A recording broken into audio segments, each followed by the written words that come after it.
Welcome in everybody to another episode of ZB's Horsepower Talk. As always, I'm ZB Zach Brown, and joined with me as always is former 410 sprint car crew chief and mechanic, my dad Jeff Brown. Before we start anything, make sure you guys like, subscribe, share anywhere you get your podcasts, all social media platforms. Big one to talk about right now, Southern 500. Sort of an upset, but not really an upset because it's a back-to-back winner.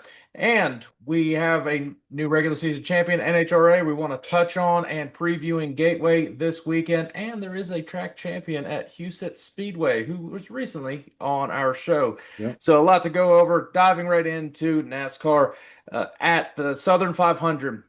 Dominant win by Chase Briscoe. However, it wasn't a boring race. There was a lot that happened to it. He was the fastest car all day, took care of the car, did everything he was supposed to do.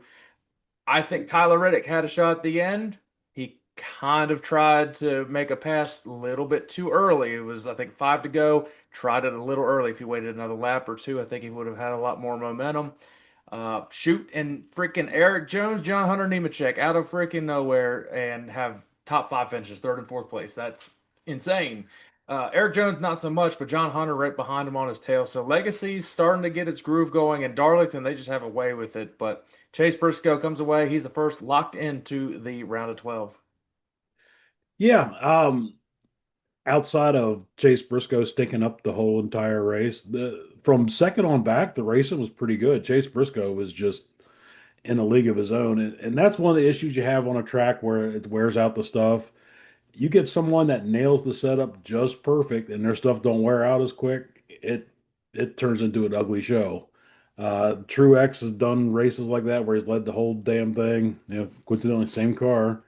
But right now, Chase Briscoe has been freaking fast every week. The It's quite impressive. That they really got their stuff rolling along. Well, the person I picked to win the Southern 500, Denny Hamlin, I think he would have been in contention to win that race, but a pit road error on the pit crew pretty much costed the win and the solid finish, and just wasn't able to really come back from that. But 2311, with all of their lawsuit and allegations and all that crazy stuff off the track going on, they come away with really good finishes there. Toyota looked really fast in that race. The top four were all Toyotas. So they have something going at Darlington. They've won a lot of the most recent Southern 500s. Chase Briscoe, obviously, back-to-back Southern 500s. So, I mean, they just understand it. And Chase Briscoe uses the notes from Denny Hamlin, who's probably one of the best at conserving tires and taking care of a car. I mean, I don't even know if Chase even had a Darlington stripe on his car. He had a I very think it was clean pretty race. clean. It was, and But it's impressive. Darlington is not an easy track to do all that. but And surprisingly, how bad the Hendricks cars all they finished. really were. They were specifically Larson was top five all day long. In that Yeah. last run, they something just failed, and they just all fell back. I don't think any of them got a top 10. No, I don't think so. I think they all finished like 15th on the Bowman had a grid. bunch of issues go on, so he's in a And he was must-win. right there with the rest of them. So he had a whole bunch of issues early and came back. And Yeah, he's he was the most impressive of the Hendricks, fighting back from those early problems he had and, getting a respectable finish. But yeah, Larson for running top five ended up 19th. yeah, That's um, pitiful. yeah. It was just weird. It's uncharacteristic of that team to really miss on the setups throughout the race. Really, all four of them, but specifically Cliff Daniels, who's really good traditionally at working on the car, working with the track, and getting it good to the very end. I don't know what happened.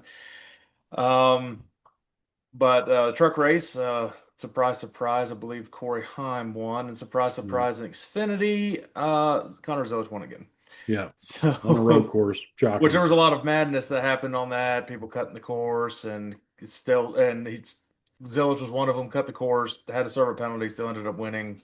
It wasn't even fair. Um, but now Xfinity starts the playoffs as well, and everybody's in the playoffs. Uh, this next race, let's just preview Gateway. It's a lot different than the the previous race we just had at um at Darlington. Completely different track, very flat. Similar. I would say, to as similar as Yeah, you can get to well, World Phoenix. Worldwide Technology Speedway or It's whatever. Gateway. Sorry. Yeah, I yeah, know Worldwide Technology is a sponsor, but it's which is funny. I mean, I guess it's just on the other side of the river. You think it should be St. Louis, but it's actually in Madison, Illinois. yeah, it's rated by, but Gateway I think works because there's the arch that's right there. It works. Yeah, like I said, it's on the other side of the river. And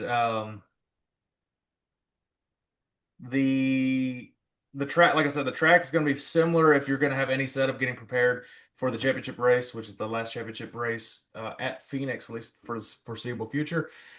This was the one to really try to nail setup. This is a great one for Chase Briscoe to start throwing some things on, testing some things. He might as well. He's already locked in Yeah. the next round. Well, the funny thing is the track's shaped very much like Darlington. Now it doesn't race like Darlington, of course, No, it's but it's shaped got like the it, one tight corner and then a bigger sweeping corner. which I think it will fare as a pretty good Uh, Yeah, it's flat roughly like parallels Phoenix. with, yeah, I think you got it. I mean, it's give or take the same size as Phoenix. The flatter Yeah, turns similar mile and a to three and quarter. four, or to one and two.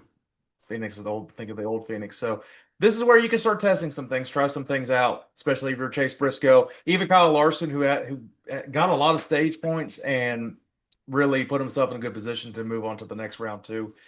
Um, but I think Gateway can be a fun track. It's been kind of a snoozer in this car. It's kind of been Yeah. a set of manufacturers that have been really good there. Randomly, Kyle Busch is very good at this track. I don't know what it is. Who actually just had a top 10 finish at Darlington, at finishing in eighth. So maybe things are slightly Yeah, turning around I for think him. you're going to see Toyotas fast again this week. Well, I'm not going to give away just yet of the fantasy, which actually we're about to transition to. Um, Big shout out to real quick before fantasy. Caleb Costner once again got to race at Darlington, gets the opportunity in the truck series.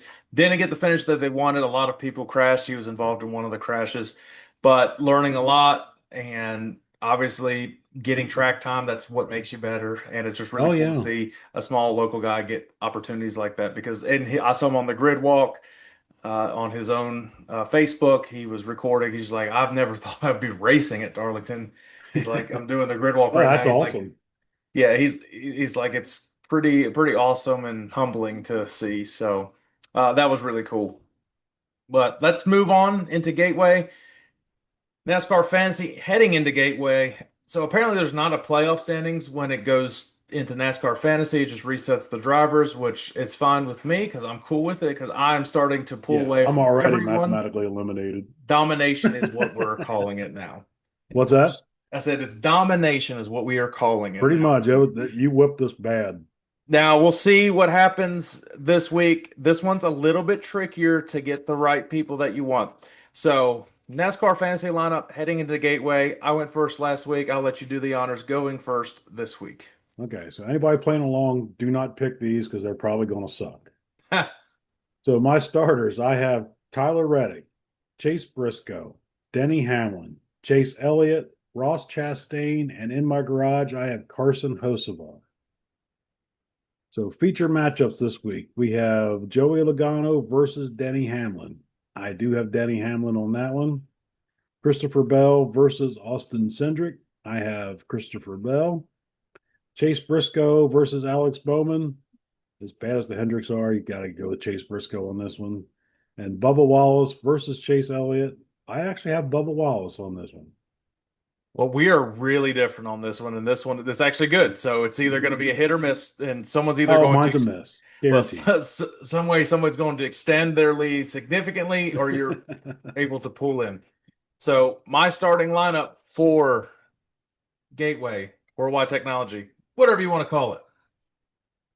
I think this is heavy on Fords. I think Fords will perform very well, specifically Penske. So my starting lineup, I have Ryan Blaney, Joey Logano, Austin Cindric. So literally all of them. Carson Hocevar might be a sleeper in this one, which is a sleeper on the NASCAR Yeah. fantasy site. And I do have Chase Elliott in my starting lineup. If all else fails in my garage, I do have Christopher Bell. All right, the feature matchups: Joey Logano versus Denny Hamlin. I have Joey Logano. Christopher Bell versus Austin Cindric. I'm picking Cindric. Chase Briscoe versus Bowman. This is where we agree. I have Chase Briscoe. Bowman just hasn't done well. It's just No. bad luck's found him. And Bubba Wallace versus Chase Elliott. I have Chase Elliott in this one. Okay. Yeah, So we're the hot quite picks they different. have this week randomly is Kyle Busch, but he does race pretty well there, and he's coming off a pretty good finish. So you maybe look out for him. I wouldn't bet him to win, but might have a solid finish. Hot picks Joey Logano was nowhere to be seen, but this is his type of track that he's really good at getting solid finishes at. It says avoid Bubba Wallace, maybe traditionally, but Bubba Wallace is having his He's been career year. running good every week, Yeah, everywhere. So it's it hard not says, to. and it does say avoid Alex Bowman. I would, I just he's just not, it's not been fast, and he just Yeah. hasn't had the I'd luck. avoid And all it's Hendrick cars right now. yeah, and the sleeper is Carson Hocevar, and that's why I've got him in the lineup. I think he will have just a random solid finish at this one. If he could put a whole race together, he'll be fast and then usually ends up pissing somebody off and then Yeah. gets into some kind of a skirmish. All right, so let's pick the winners at World Wide Technology. So go ahead with who you're picking to win the race. Okay. He came up just short last week. Like I said, I think Toyota's going to be fast. I got Tyler Reddick getting his first win of the season. Who did mom pick? Mom, oh, she picked Logano. Well, my pick this week, as I said, I think Fords are going to be fast. So we'll see who's right about that. That means Chevy's going to do well. Y'all might want to bet on Chevy. But I have Ryan Blaney winning at Worldwide Technology. All right, just to sum up a couple things before we finish off the episode.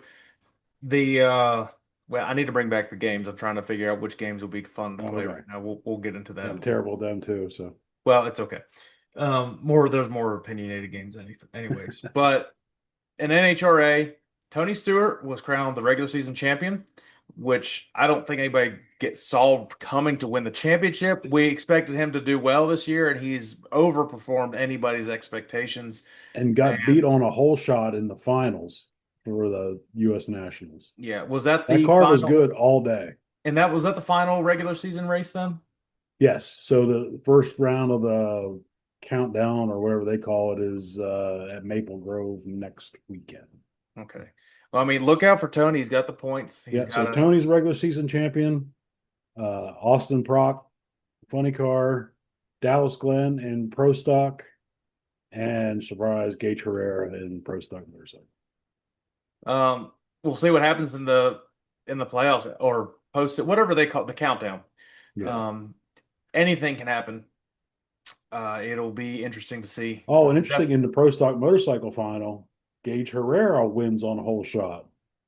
Actually, against his teammate who was quite a bit faster, just took a It's nap terrible on on the the starting start. line. It was, Yeah. for a motorcycle getting an 040 light when Gage Herrera was like a Oh, 10. yeah. I mean, it was over when it started. That was Well, we'll see how that plays out. Definitely pulling for what Tony on Erica that one. Enders picked up her first win of the That's season. crazy that it took this long for her to get that. Yes. Let's talk about the new track champion at Houston Speedway. So, as everybody knows, our last guest, who we actually had wrong, he's the second youngest winner of the Yeah, by a Knoxville couple Nationals. months. Yeah, that goes back to 1964. So the modern era of sprint car racing, he's the youngest. Let's at least give him that one.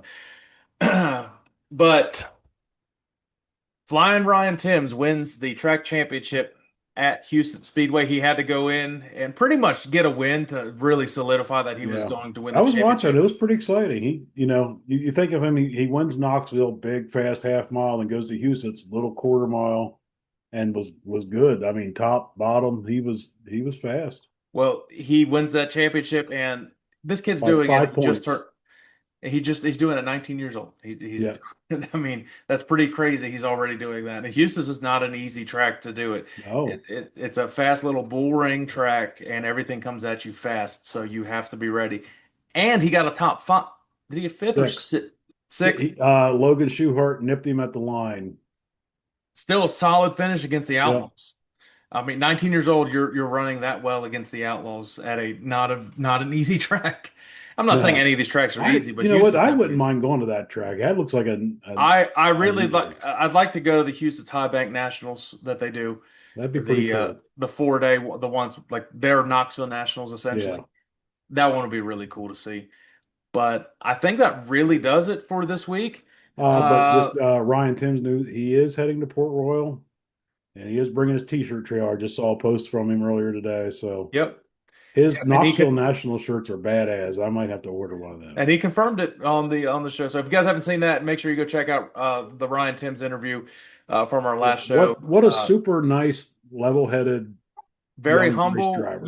You would never guess he's 19 years old. No, Besides when you look other at than him, he he looks like looks he's young. 12. Yeah, I mean that's traditionally what sprint car racers look like.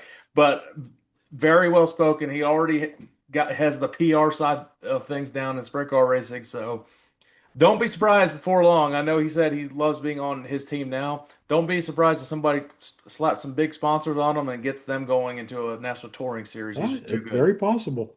And hopefully, and what I hope is he would get to race with that team. That's what I would like to see, and Yeah, they that all would be get the nice. I opportunity. think that would be fitting the way he's very loyal to the team and very appreciative of everything they do for him. So that's Yep, awesome. Awesome to see that he knows where he came from and things like that. That's nice to see how he's programmed that way. yep. Well, that wraps it up this week, everyone. So, like I said, make sure you share it, like, subscribe, go check out that interview from last week with Ryan Timms. Definitely awesome stuff to see there. We'll see how it goes at NASCAR Gateway this week. If you guys are sports betting stuff, I guess kind of tail what I'm doing and fade what Ed's doing because that just seems to be the way of things right now. Uh, and we'll see you guys in another week. All right, bye everybody.